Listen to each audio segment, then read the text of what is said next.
Blessings to my all dear children. I hope my all children will be happy, protected, boosted. आज हम लोग class 11 का वो topic देखेंगे जो हम पिछले सेशन में अधूरा हमसे रह गया था।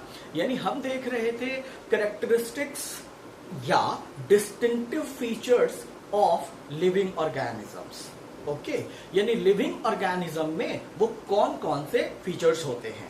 आपने वैसे there are various characteristics and features, but according to NCERT we will be discussing a bit मोर।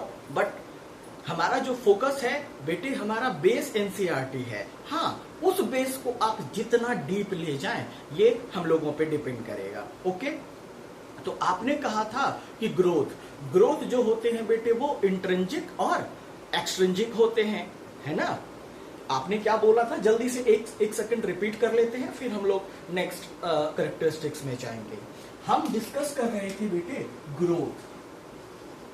आपने कहा था कि ग्रोथ जो है ये इंट्रिंसिक भी हो सकता है और एक्सट्रिंसिक भी हो सकता है। इंट्रिंसिक मतलब इंटरनल, शरीर के अंदर, और एक्सट्रिंसिक मतलब शरीर के बाहर। अच्छा, अगर हम लोग लिविंग ऑर्गेनिज्म की बात करें, तो हमारे शरीर के अंदर ग्रोथ होता है। नहीं, हमारे शरीर के अंदर ग्रोथ कैसे होता है बेटे? सेल डिवीजन होता है। हाँ, सेल डिवीजन होता है, फिर सेल इलोंगेशन होता है। सेल बढ़ता है ना, लंबा होता है, सेल इलोंगेशन होता है ना, सेल डिफरेंशिएशन होता है। तो ऐसे करके हमारे शरीर के अंदर ग्रोथ होता है। और इसको बेटे एक टर्म दिया गया है, वो क्या? इंटरससेप्शन। जब लिविंग ऑर्गेनिज्म के बॉडी के अंदर इंटरनल ग्रोथ होता है, सेल डिवीजन और इलोंगेशन हो करके, तो इस प्रोसेस को हम इंटरससेप्शन बोलते हैं। और एक्सट्रिंसिक ग्रोथ किसमें होता है बेटे? नॉन लिविंग मटेरियल में ना। किसमें? नॉन लिविंग ऑर्गेनिज्म या मटेरियल कह लीजिए, नॉन लिविंग में होता है। कैसे भैया? तो चारों ओर उनके मटेरियल्स का जमावड़ा हो गया था, जिसको आपने क्या बोला था? Accumulation of material. और इसको जो हम टर्म देते हैं बाबू मेरा, वो है एक्रीशन। इसको क्या टर्म देते हैं बेटा? एक्रीशन। यानी ग्रोथ इंट्रिंसिक भी हो सकता, एक्सट्रिंसिक भी हो सकता। लिविंग ऑर्गेनिज्म में शरीर के अंदर ग्रोथ होता है, नॉन लिविंग में शरीर के बाहर ग्रोथ होता है। और आपने कहा था increase in mass size and increase in number. ये ट्विन कैरेक्टर है किसका? ग्रोथ का, है ना। अच्छा, आपने क्या बोला था कि growth is irreversible and permanent. आपने क्या बोला था कि ग्रोथ जो है वो परमानेंट है ना। एक बार बढ़ गया तो बढ़ गया, है ना, वो पीछे नहीं लाया जा सकता है, इरिवर्सिबल है। और growth is a result of metabolism, मतलब केमिकल रिएक्शंस। वो हम मेटाबॉलिज्म आगे देखेंगे। ओके, तो ये था बेटा हमारा ग्रोथ। अच्छा, ये जो ग्रोथ है, अगर हम कहें कि आखिर जो ग्रोथ प्रोड्यूसिंग सब्सटेंसेस हैं वो कितने तरह के होते हैं? तो ये बेटे दो तरह के होते हैं। एक होता है प्रोटोप्लाज्मिक और एक होता है एपोप्लाज्मिक। एपो मतलब विदाउट, मैं आपको प्रीफिक्स दे चुका हूं। ए हो पहले, ई हो, एन हो, एपो हो। अगर शब्द के पहले ये लगा हुआ हो प्रीफिक्स, तो इसका मतलब होता है नो या विदाउट, है ना, नो या विदाउट। तो अच्छा, प्रोटोप्लाज्म देखो बेटा, इसमें क्या होता है दो तरह के सब्सटेंस होते हैं जो ग्रोथ को प्रमोट करते हैं, ग्रोथ को करवाते हैं। पहला है प्रोटोप्लाज्मिक, इसमें कौन आ जाएगा? तो इसमें आ जाएगा जो न्यूक्लियस है वो, और साइटोप्लाज्म आ जाएगा, है ना। तो इसमें न्यूक्लियस और कौन? साइटोप्लाज्म। और इसमें कौन आ जाएगा? यानी जो नॉन लिविंग मटेरियल है, जैसे कि आप क्या कहते हो, these substances are formed by cells, है ना। ये सेल के अंदर है, जैसे ये हमारा कोई सेल है बेटे जी, ये न्यूक्लियस है, ये साइटोप्लाज्म है, हाँ। तो ये वाला पोर्शन प्रोटोप्लाज्मिक कहला गया। और अब एपोप्लाज्मिक किसको? मान लीजिए कि बाहर कोई फाइबर्स, कोई भी टिश्यूज, कोलेजन टिश्यूज आ गए, इसको बोलेंगे एपोप्लाज्मिक, है ना। तो आप एग्जांपल ले सकते हैं सेल वॉल, है ना, ये नॉन लिविंग है ना। अच्छा, अब हम चलेंगे दूसरे फीचर में। दूसरा फीचर भी बहुत इंपॉर्टेंट है, और वो है कौन? Reproduction.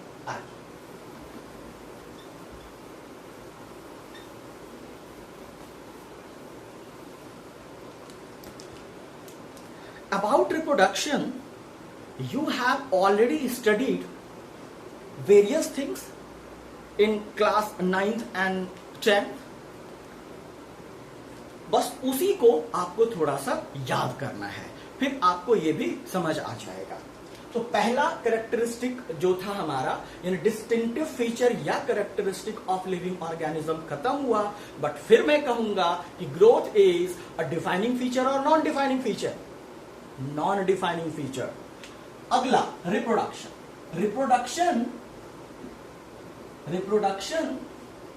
Is also a non defining character और फीचर। यह जो है क्या है? नॉन डिफाइनिंग फीचर है या कैरेक्टर है। बताएंगे क्यों? वैसे तो पहले भी बताया था आपको। रिप्रोडक्शन क्या करता है बेटे कि इट डिस्टिंग्विशेस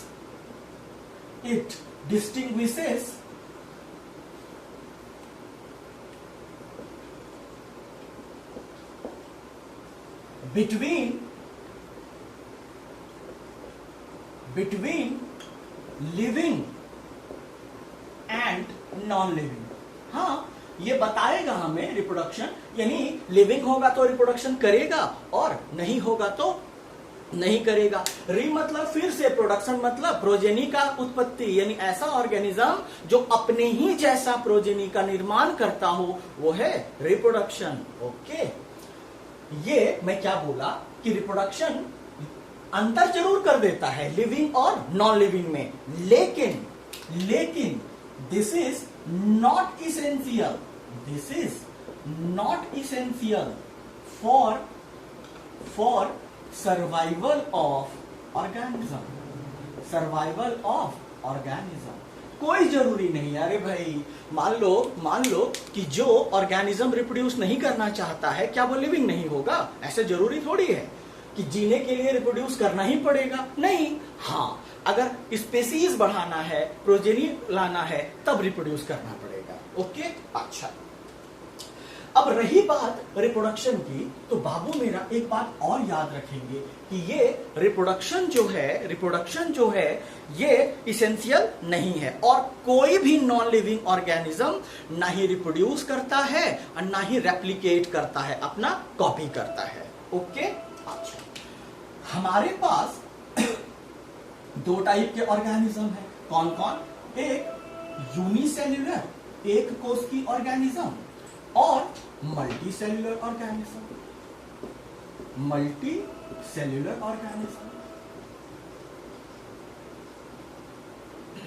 है ना।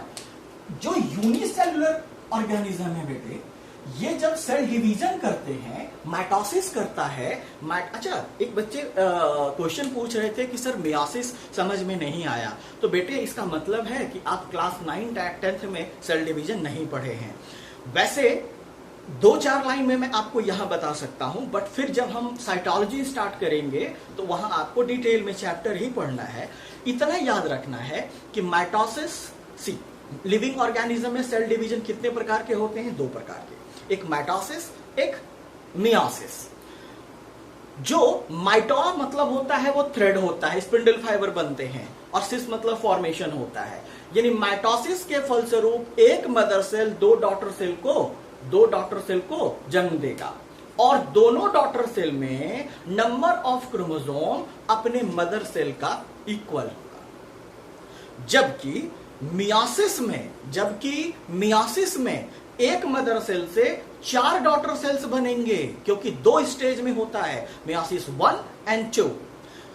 4 डॉटर सेल बनेंगे और चारों डॉटर सेल में अपने मदर सेल का जो नंबर ऑफ क्रोमोसोम होगा वो आधा होगा, इसीलिए इसको रिडक्शनल डिवीजन बोलते हैं। ओके, ये बात याद रखना है। तो यूनिसेलुलर और मल्टी सेलुलर ऑर्गेनिज्म है हमारे पास। तो यूनिसेलुलर जो है बेटे, ये क्या करते हैं? माइटोसिस करते हैं। ये क्या करते हैं? माइटोसिस करते हैं, और डिवाइड करके 2 ऑर्गेनिज्म बना लेते हैं। तो इसका मतलब ये क्या करते हैं? Increase in number. ये क्या करते हैं? Increase in number. तो इंक्रीज इन नंबर यानी जब कोई एक कोशिकीय जीव सेल डिवीजन करता है, तो आप कहेंगे सर तब तो एक कोश की यूनिसेलुलर ऑर्गेनिज्म में सेल डिवीजन ही रिप्रोडक्शन। ऑफ कोर्स यस, क्योंकि इनके पास सेक्सुअल ऑर्गन थोड़ी ना होते हैं, नहीं होते हैं। यानी इंक्रीज इन नंबर आपने क्या बोल दिया? ग्रोथ। अच्छा, लेकिन ये कर क्या रहा है यहां? रिप्रोड्यूस। तो इंक्रीज इन नंबर ही इनका रिप्रोडक्शन ही भी कहलाता है। क्यों सर? क्योंकि इंक्रीज इन नंबर हो रहा है। क्यों? क्योंकि इनके शरीर बड़े तो होंगे नहीं, जितने के उतने ही रहेंगे। तो growth and reproduction unicellular organism के लिए क्या है? सिनोनिम है, यानी सेम है। चाहे आप ग्रोथ बोलिए यूनिसेलुलर ऑर्गेनिज्म में, चाहे आप रिप्रोडक्शन बोलिए। क्यों सर? अरे भाई, जब इनकी संख्या में बढ़ोतरी हो रहा है तो ग्रोथ हुआ ना। या ये जब रिप्रोडक्शन कर रहा है तब भी क्या हो रहा है? संख्या में वृद्धि हो रहा है। तो यानी रिप्रोडक्शन करा तभी ग्रोथ हुआ। या तो यूं कहें ग्रोथ किया, कब ग्रोथ किया? संख्या में, तो ग्रोथ हो गया। तो इन unicellular organism growth and reproduction are same. But अगर आप मल्टी सेलुलर ऑर्गेनिज्म की बात करें तो ये 2 तरह के ग्रोथ रिप्रोडक्शन करते हैं बाबू। कौन कौन? एक है, अच्छा ऐसा कहां होता है बेटा? पढ़े तो हो आप 9th-10th में, बैक्टीरिया है, अमीबा है, पैरामीशियम है, ये सब कौन है? Unicellular organism. लेकिन जो मल्टी सेलुलर ऑर्गेनिज्म है, यानी हम लोग और प्लांट्स, वो 2 तरह के रिप्रोडक्शन करते हैं। कौन कौन बच्चों? एक एसेक्सुअल रिप्रोडक्शन और एक सेक्सुअल रिप्रोडक्शन। अच्छा, ए मतलब विदाउट, अभी लिखे हैं, और सेक्सु मतलब होता है गैमीट। यानी ये ऐसा रिप्रोडक्शन होगा जिसमें कोई भी गैमीट भाग नहीं लेगा। No gamete formation. ना तो गैमीट किसको बोलते हो भाई? मेल में स्पर्म को आप क्या बोल दिए? Male gamete. और फीमेल में ओवम को या एग को आप क्या बोल दिए? Female gamete. तो एसेक्सुअल रिप्रोडक्शन में गैमीट नहीं बनते हैं। No gamete formation and fusion, है ना? फ्यूजन नहीं होता है, मतलब जाइगोट नहीं बनते हैं, है ना? तब इनके ये कैसे रिप्रोड्यूस करते हैं तो आप पढ़ चुके हैं, कई एग्जांपल मैं देता हूं अभी। तो जाहिर है कि इनमें जितने भी ऑर्गेनिज्म बनेंगे सबके सब क्या होंगे? क्लोन होंगे ना। अरे भाई देखो, ये मान लो ये अमीबा है। ओके, अब ये क्या करेगा? टूट जाएगा। तो रिप्रोडक्शन कहो या ग्रोथ कर लिया, 1 से 2 बन गया, तो increase in number is also known as growth ना। लेकिन ये अपने पेरेंट सेल का कॉपी होगा। यानी ये मॉर्फोलॉजिकली मतलब शारीरिक तौर पे और जेनेटिकली यानी क्रोमोसोम के तौर पे क्या होगा? आइडेंटिकल होगा, मतलब सेम होगा, और इसी को तो हम क्या बोलते हैं, क्लोन। यानी ऐसा ऑर्गेनिज्म जो अपने पेरेंट सेल या पेरेंट का एग्जैक्ट कॉपी हो, उसको हम क्लोन बोलते हैं। क्यों क्लोन हुआ? क्योंकि यहां क्रॉसिंग ओवर यानी एक्सचेंज ऑफ जेनेटिक मटेरियल नहीं हो रहा है। एक्सचेंज ऑफ जेनेटिक मटेरियल कब होगा? जब फादर स्पर्म देंगे, मम्मा ओवम देगी, इनके पास 23 क्रोमोसोम, इनके पास 23, ये मिलेंगे तब न इनका जेनेटिक मटेरियल इनमें, इनका इनमें मिल जाएगा, यानी जाइगोट में मिक्सचर होगा। इनमें तो जाइगोट बन ही नहीं रहा है ना, तो फिर वेरिएशन कहां से होगा? भिन्नता तो होगा नहीं। भिन्नता मल्टीसेलुलर में, सेक्सुअल में भिन्नता होगा, मतलब एक माता पिता का उनका बच्चा एग्जैक्ट कार्बन कॉपी नहीं हो सकता है। कारण देखो ना, पापा अपने पापा दादा का कैरेक्टर ढो रहे थे, मम्मी अपने मम्मी पापा का कैरेक्टर ढो रही थी, दोनों का कैरेक्टर मिक्स हो गया, खिचड़ी हो गया, तो ये खिचड़ी वाला गुण उनके बच्चे में आएगा। तो एग्जैक्ट कॉपी हुआ क्या? नहीं ना, इसलिए। लेकिन इसमें जाइगोट तो बन ही नहीं रहा है ना, तो जाइगोट नहीं बन रहा है तो यानी क्रॉसिंग ओवर नहीं हो रहा है। क्रॉसिंग ओवर मतलब एक्सचेंज, अदला बदली, किसका? जेनेटिक मटेरियल यानी डीएनए का। तो क्लोन पैदा होगा। अच्छा, अब एग्जाम्पल के तौर पे ले सकते हैं, जैसे आप पढ़े होंगे 9th 10th में, क्या स्पोर फॉर्मेशन करता है, कॉ स्पोरुलेशन होता है, अलगी फंगी करता है। जैसे बडिंग आपको याद होगा, 9th 10th में आप पढ़े होंगे, हाइड्रा और ईस्ट करता है, बडिंग पढ़े होंगे आप। अच्छा, फ्रेगमेंटेशन पढ़े होंगे, स्पाइरोगैरा जैसे है, क्या करता है? अपने शरीर को तोड़ करके दो नया ऑर्गेनिज्म बना लेता है। अच्छा, उसके बाद आप पढ़े होंगे रीजनरेशन, आप पढ़े होंगे रीजनरेशन। जैसे रीजनरेशन आप प्लेनेरिया का एग्जांपल ले सकते हैं, ये सब एनिमल किंगडम में मैं आपको पढ़ाऊंगा। प्लेनेरिया क्या करता है? अच्छा बेटे, यहाँ पे दो टर्म और याद रखना है आपको। वो क्या? यहां पे मैं रीजनरेशन जरूर लिखा हूं, लेकिन यहां होना चाहिए ट्रू रीजनरेशन। तब आपके दिमाग में एक खटकेगा क्वेश्चन कि सर ये रीजनरेशन और ट्रू रीजनरेशन में क्या अंतर है? आइए ना बताते हैं हम आपको, फिर आप कभी नहीं भूलेंगे। देखिए, छिपकली को आप देखे हैं? छिपकली देखे हो, जिससे तुम लोग बिल्कुल नहीं डरते हो? तो क्योंकि मेरे बच्चे बहुत जो है साहसी हैं भाई, और क्या। और मेरे बच्चे कभी धैर्य नहीं खोते हैं, मेरे बच्चे बिल्कुल स्ट्रांग हैं। धैर्य खोना तो कायरों का काम है। इसीलिए इस सिचुएशन में भी आपको धैर्य बना के रखना है। ये सोचना है कि आपके टीचर्स और आपके पेरेंट्स आपके साथ हैं। ओके, आपको ब्लेसिंग्स मिल रहा है, आपको बेनेडिक्शन मिल रहा है, and you need that at this time. आपको थोड़ा सा अध्यात्म भी सीखना है ताकि आप इंसान बनने सीख जाएं। रही बात डॉक्टर बनने की, वो हम बना देंगे, ठीक है? ओके, ट्रू रीजनरेशन आपको मैं बता रहा था। रीजनरेशन कैसे? जैसे आप छिपकली लिजर्ड देखते हैं, तो लिजर्ड क्या होता है कि जब लिजर्ड का टेल, पूंछ ब्रेक होता है ना, तो फिर वो बना लेता है। तो री मतलब अगेन, जनरेशन मतलब फॉर्मेशन। वो रीजनरेशन कर रहा है, मतलब कि ऐसा ऑर्गेनिज्म जो अपने शरीर के टूटे हुए भाग को फिर से बना ले, that is known as regeneration.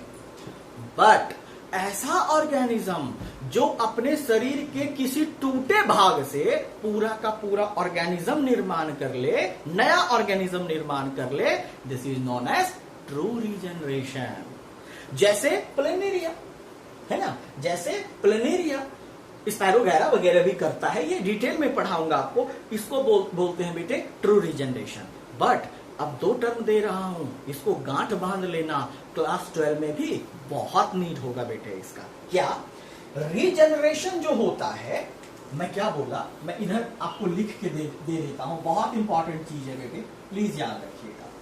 मैं क्या कह रहा हूं कि जब रीजनरेशन होता है तो इसको एक टर्म दिया जाता है, क्या? इपीमॉर्फोसिस। अभी मैंने आपको पूरा लिस्ट नहीं दिया है प्रीफिक्स सफिक्स का, बस बताते जाता हूं।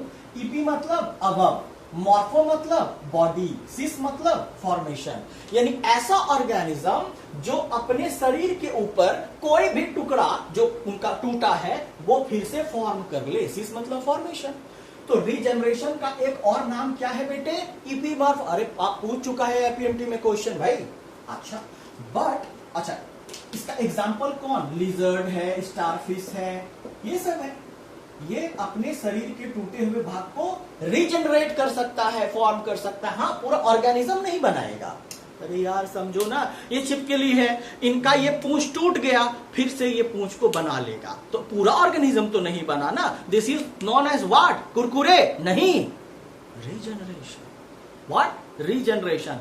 नहीं बोलोगे रीजनरेशन, इपीमॉर्फोसिस बोल लो भाई, बच्चे तो सबसे अच्छे। अच्छा, ट्रू रीजनरेशन किसको बोला बेटा हमने?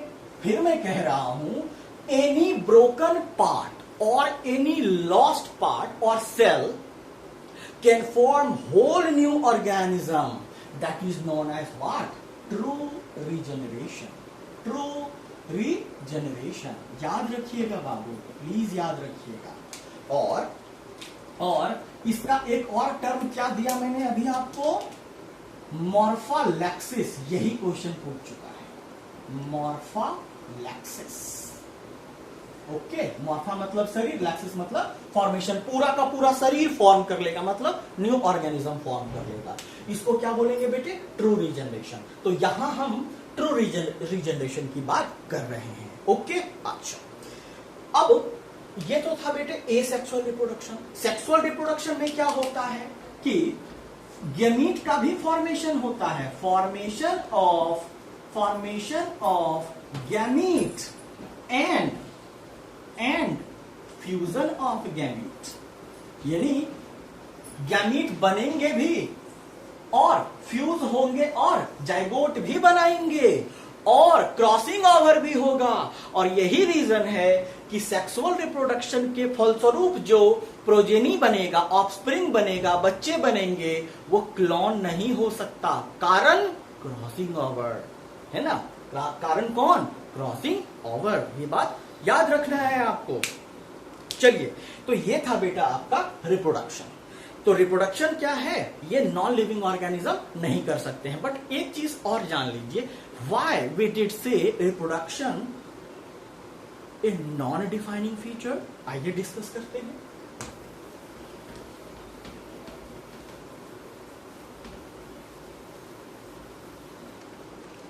क्योंकि आपने क्या बोला कि ऑल लिविंग ऑर्गेनिज्म, यानी सभी लिविंग ऑर्गेनिज्म रिप्रोडक्शन, सभी लिविंग ऑर्गेनिज्म को रिप्रोडक्शन करना चाहिए, तभी ना डिफाइनिंग में हम डालते।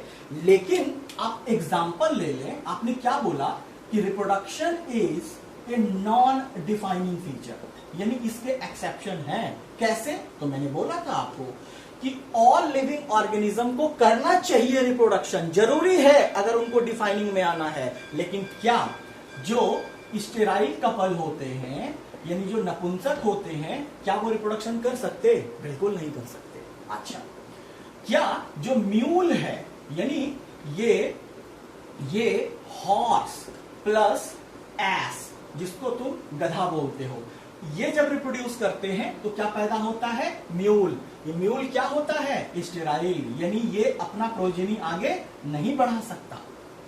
फॉर एग्जाम्पल हनी बी कहते हो, हनी बी जो है, हनी बी में कौन? खास करके वर्कर्स बी, ये भी क्या होते हैं? स्टेराइल होते हैं। ये भी रिप्रोड्यूस नहीं कर सकता है। क्यों नहीं कर सकता? क्योंकि ये स्टेराइल है। अब क्यों है ये आगे बताएंगे हम आपको, है ना? और तो ये सब क्या है बेटे? लिविंग ऑर्गेनिज्म नहीं है क्या? है ना, लेकिन रिप्रोड्यूस कर रहे हैं क्या? तो अपवाद यानी एक्सेप्शन आ गया ना। इसीलिए reproduction is a non defining feature. समझ में आया? ये बात है। तो चलिए अब हम लोग अगला डिस्कस करते हैं, metabolism.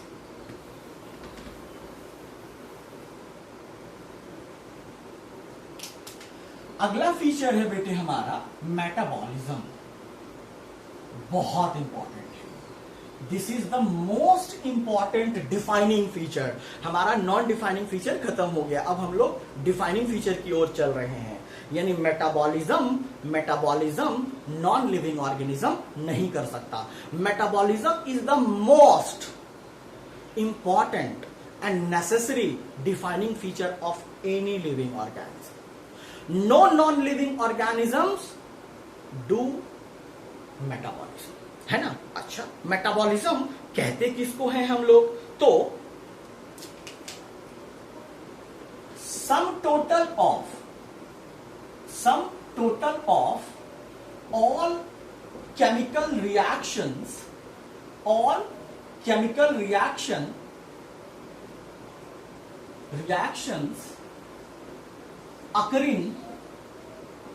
occurring in vivo।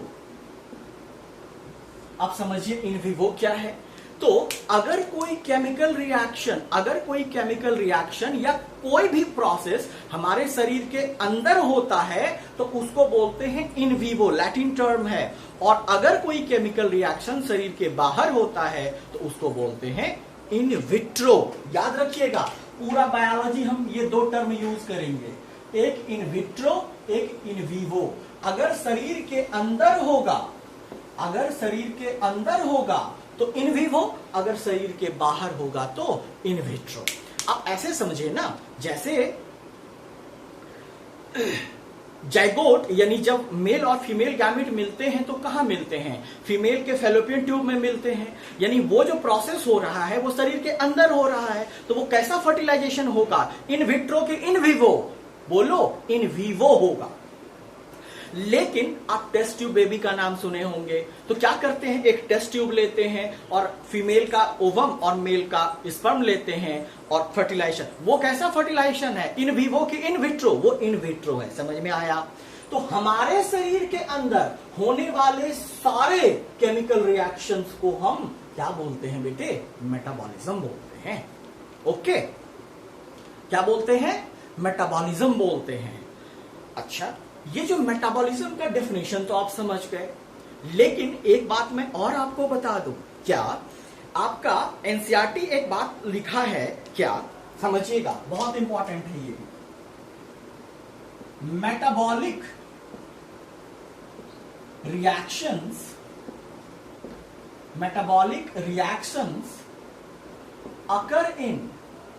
occur in test tube might be living। चूंकि केमिकल रिएक्शन गोइंग ऑन है ना, अगर एक टेस्ट ट्यूब में कोई रिएक्शन करवाया जा रहा है तो उसको लिविंग रिएक्शन कहा जा सकता है, लेकिन उसको कभी भी लिविंग थिंग्स नहीं कहा जा सकता है। तो metabolic reactions occur in test tube might be considered living reaction, चूंकि हो रहा है, ऑनगोइंग है, बट कैन नॉट बी